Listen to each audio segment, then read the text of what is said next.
The President Trump has ordered the US Mint to stop printing or minting the US penny. This is a big change in our currency because obviously the penny or the 1 cent coin will now be removed from circulation. I'm Raymond Robertson, the director of the Mosbacher Institute for Trade, Economics, and Public Policy at the Bush School of Government and Public Service at Texas A&M University. The move to eliminate the penny has a number of benefits and costs for the economy.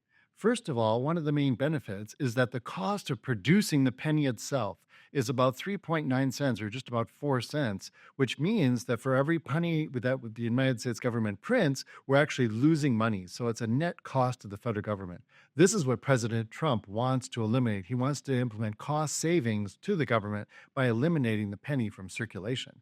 Another big issue, of course, is that we rely less and less on cash as now we're moving to a cashless society. People use credit cards and debit cards and so on. So the penny is actually not being used as much because we moved away from cash. So it doesn't make as much sense to keep the penny around if it's not really serving a function. On the other side, however, there are some costs to switching away from the penny. One of those is that there's many prices that are listed out there that are $1.99 or end with 99 cents. These prices will now be rounded up to the nearest dollar, which means that most customers will end up paying 1 penny more than they were before, which in effect raises prices for consumers. Prices are hardly ever rounded down. So that means people are probably going to end up paying more when they go to the store. Another interesting cost is that this increases the demand for the nickel, and the nickel actually costs a lot more to produce than the penny. It's almost 14 cents per nickel produced. So as we increase our reliance on nickels, because they're going to be the smallest unit, it actually is going to increase costs for the government. So it's really not clear how much cost savings the government will realize by eliminating the penny.